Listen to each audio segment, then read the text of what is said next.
Video के अंत तक मेरे साथ बने रहिएगा। आपके लिए कुछ मेट्रो के बारे में इंटरेस्टिंग फैक्ट हैं जो मैं आपको बताऊंगा। वीडियो पूरा देखेंगे तो आपको पता चलेगा, वरना स्किप करके देखना है तो आपकी मर्जी है।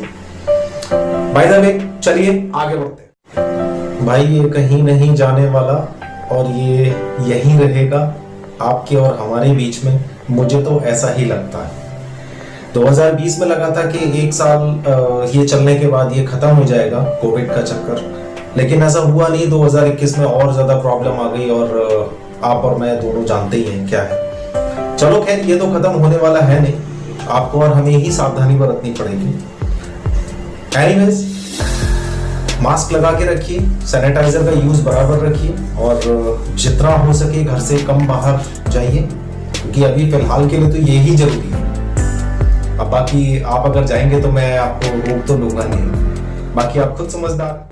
बात करेंगे Delhi Meerut regional rapid transit system. थोड़ा लंबा नाम है यार, चलो खैर कोई नहीं, धीमे धीमे याद हो जाए। गवर्नमेंट ने जो मेट्रो का जो सेगमेंट है उसमें एक नया ये लाइन निकाली है। सराय काले खां से शुरू होके, दिल्ली में सराय काले खां से शुरू होके और मेरठ में मोदीपुरम पे ये खत्म होगी। और इनफैक्ट ये लाइन बताने से पहले मैं आपको एक इंफॉर्मेशन और दे दूं कि जो ये रैपिड ट्रांजिट सिस्टम है ये रीजनल रेल के नाम से जाना जाता है। टोटल अभी पहले चरण में 3 बननी है लाइनें। उनमें से पहली होगी दिल्ली मेरठ, दूसरी होगी दिल्ली पानीपत और तीसरी होगी दिल्ली अलवर।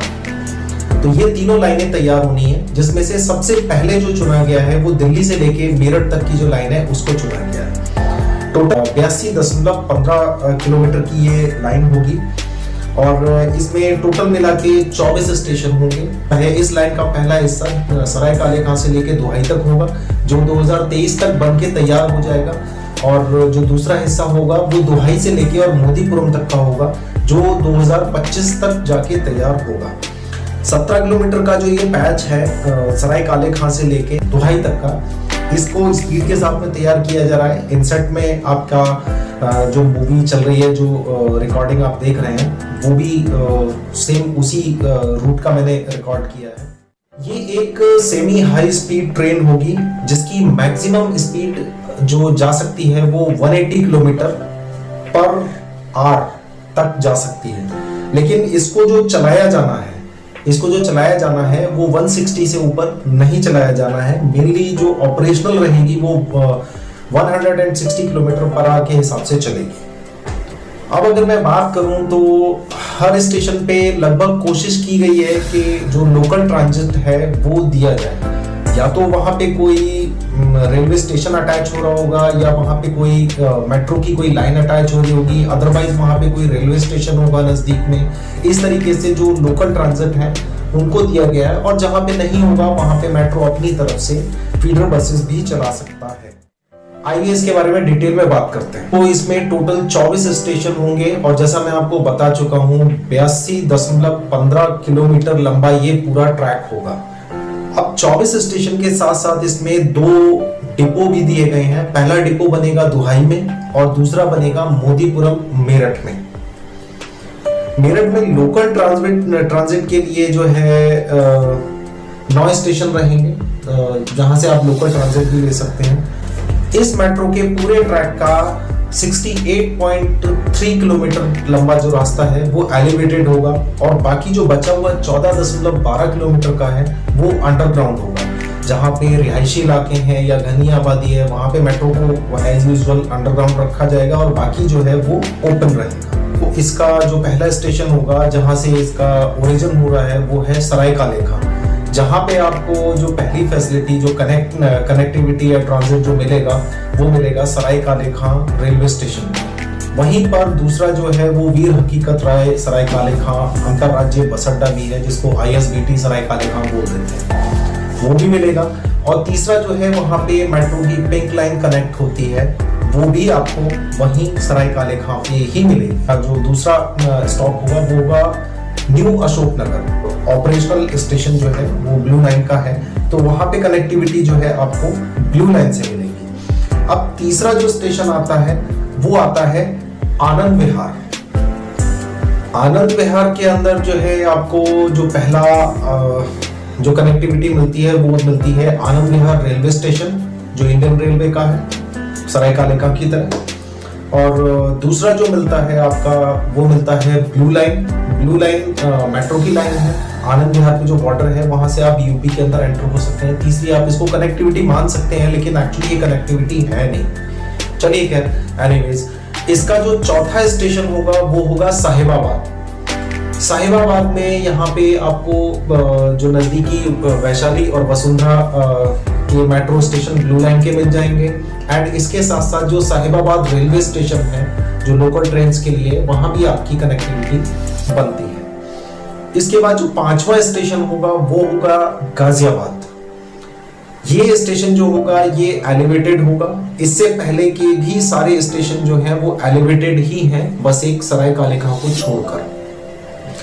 गाजियाबाद का जो स्टेशन है ये भी एलिवेटेड होगा और इसकी जो कनेक्टिविटी है यहाँ पे वो गाजियाबाद जंक्शन से, जो इंडियन रेलवे का स्टेशन है, वहां से इसकी कनेक्टिविटी मानी जा रही है, लेकिन वो थोड़ा सा दूर होगा। जो छठवां स्टेशन होगा वो होगा गुलधर। गुलधर में जो रेलवे स्टेशन है वो ऑलरेडी है इंडियन रेलवे का, तो यहाँ पे गुलधर में कनेक्टिविटी रेलवे स्टेशन से। सातवां स्टेशन आता है दुहाई। दुहाई में भी इंडियन रेलवे का स्टेशन है, उसके काफी नजदीक रहेगा ये रैपिड रेल का जो स्टेशन होगा, ये काफी तो कनेक्टिविटी वहां मिलती है। अब इसके बाद आता है दुहाई डिपो। दुहाई डिपो कोई स्टेशन नहीं होगा, ये एक्चुअली डिपो की तरह यूज होगा। जैसा मैंने आपको पहले भी बताया था कि 2 डिपो बनने हैं, एक दुहाई में और एक मोदीपुरम में। तो पहली जो लाइन कंप्लीट होती है वो यहाँ तक होती है, जो साल 2023 तक कंप्लीट हो जानी चाहिए। अब इसके बाद जो नवा या 9th स्टेशन जो आता है वो आता है मुरादनगर का। मुरादनगर और नवा मुरादनगर और 10वां मोदीनगर, ये दोनों ही रेलवे स्टेशन काफी अहम माने जा रहे हैं। जो डेली पब्लिक है, मेरठ से भी काफी उतने लोग नहीं हैं जितने मोदीनगर और मुरादनगर से गाजियाबाद और दिल्ली की जॉब करने वाले लोग हैं, तो ये काफी रश वाले स्टेशन रहेंगे। जब ये ऑपरेशनल हो जाएगा तब ये काफी रश वाले स्टेशन रहेंगे, जिसमें मोदीनगर मुरादनगर इंडियन रेलवे से कनेक्ट करेंगे उनके रेलवे स्टेशन से। अब इसके बाद आता है मेरठ साउथ, जो कि इस लाइन का 12वां रेलवे स्टेशन 12वां स्टेशन होगा। यहाँ पे कोई रेलवे स्टेशन मेरठ शहर में जो भी आपके स्टेशंस मौजूद हैं उनके साथ में कनेक्टिविटी होगी, लेकिन अभी नहीं कह सकते कि कौन सा नजदीक होगा, मुझे मेरठ का इतना पता भी नहीं है, तो अगर कनेक्टिविटी की बात करूं तो इतना नहीं होगा। इसके बाद में आता है मेरठ का ही आता है एक इलाका परतापुर। परतापुर एक स्टेशन होगा और इसके बाद आता है 14वां स्टेशन जिसका नाम है रिठानी। रिठानी भी कुछ खास नहीं है, वो भी मेरठ में ही रहेगा, तो इसकी मेरठ में जितने भी स्टेशन हैं उनकी कनेक्टिविटी रेलवे स्टेशन से ही बनती है। अब इसके बाद जो 15वां स्टेशन आता है वो आता है शताब्दी नगर। शताब्दी नगर मेरठ का इलाका है और इसकी कनेक्टिविटी भी मेरठ के ही रेलवे स्टेशन से रहेगी। इसके बाद आता है 16वां स्टेशन ब्रह्मपुरी, 17वां स्टेशन मेरठ सेंट्रल और 18वां स्टेशन भैसाली। ये मेरठ सेंट्रल भैसाली ये जो स्टेशन होंगे, यहाँ से मेरठ सेंट्रल से जो ये लाइन होगी ये अंडरग्राउंड हो जाएगी, ये एलिवेटेड नहीं होगा। अभी तक के जो जितने रेलवे स्टेशन थे वो एलिवेटेड थे, लेकिन आगे यहाँ से मेरठ सेंट्रल के बाद के कुछ स्टेशन जो हैं वो अंडरग्राउंड चले जाएंगे, जिसमें 17वां स्टेशन मेरठ सेंट्रल, 18वां स्टेशन भैसाली और 19वां स्टेशन जो है बेगमपुर और आपका 20वां स्टेशन जो है मैस कॉलोनी। मैस कॉलोनी एलिवेटेड होगा, वो अंडरग्राउंड नहीं होगा। और मैस कॉलोनी के बाद में जो 21वां स्टेशन बनता है वो है Daurli. Make me correct if I am not correct, मुझे जो ध्यान है वो दौरली ही जगह का नाम मुझे ध्यान है जहां तक है। तो यहाँ पे भी आपको जो है इंडियन रेलवे के साथ में कनेक्टिविटी मिलेगी। अब इसके बाद जो 22वां स्टेशन आता है वो आता है मेरठ साउथ। ये दौरली से जो है ट्रेन फिर से वापस एलिवेटेड ऊपर चली जाएगी डिवाइडर के सड़क के ऊपर और जो मेरठ नॉर्थ जो है, मेरठ नॉर्थ भी, इसकी भी कनेक्टिविटी एज यूजुअल मेरठ में ज़्यादा वो नहीं है, तो जो रेलवे स्टेशन है उन्हीं से कनेक्टिविटी रहेगी। इसके बाद में आता है मोदीपुरम और मोदीपुरम डिपो। मोदीपुरम इसका लास्ट स्टेशन होगा।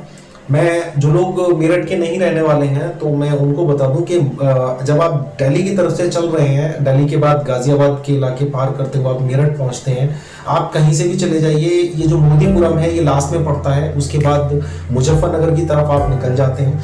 तो आप यूं मान के चलिए कि इस मेट्रो में बैठने के बाद आपको मेरठ में कहीं भी जाना हो आपके लिए कन्वीनियंट रहेगा। अब जैसा आपसे प्रॉमिस किया था, इस लाइन के बारे में जो कुछ स्पेशल बातें हैं या जो फैक्ट हैं वो मैं आपको बताऊंगा। आप यहाँ तक चल के आए हैं तो यकीन मानिए आप बहुत स्पेशल इंसान हैं, आपके अंदर पेशेंस है किसी को सुनने का। जो पहला जो फैक्ट है इसके बारे में वो ये है कि दिल्ली गाजियाबाद मेरठ RRTS जो है वो भारत का पहला रीजनल रेल प्रोजेक्ट जो है उसकी पहली लाइन है।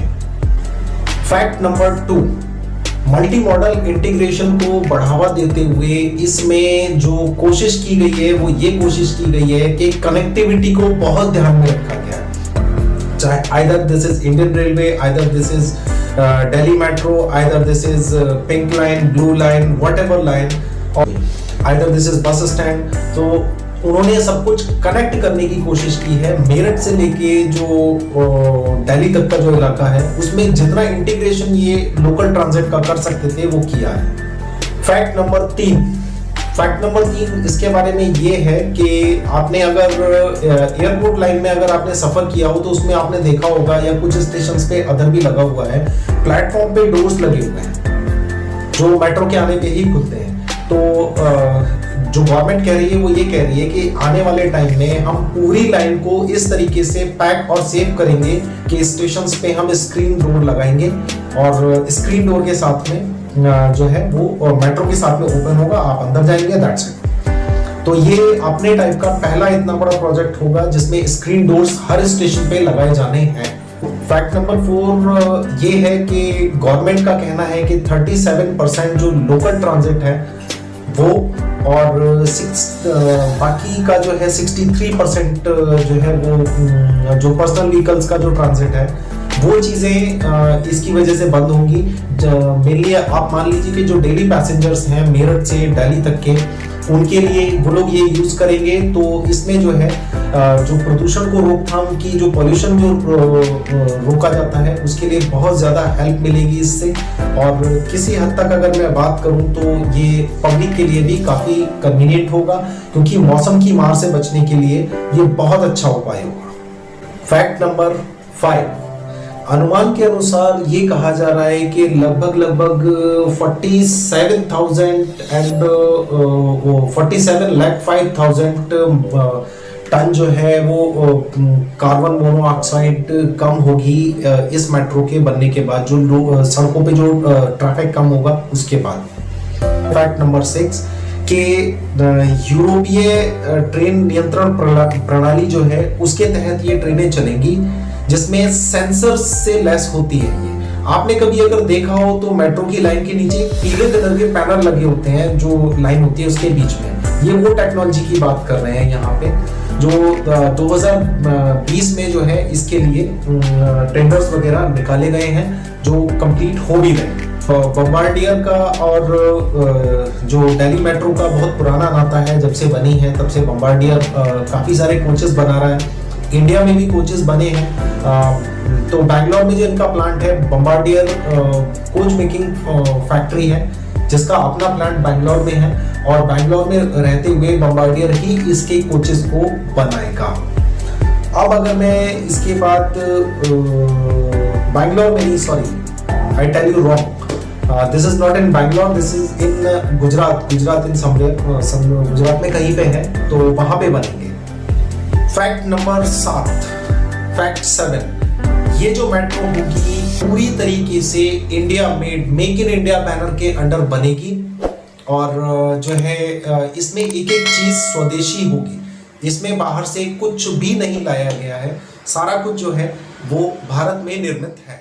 आप लोगों ने मेरा वीडियो देखा है तो आप यकीन मानिए कि आप लोग वास्तव में बहुत ज़्यादा स्पेशल हैं और इस चैनल को सब्सक्राइब किए बिना अब आपको नहीं जाना।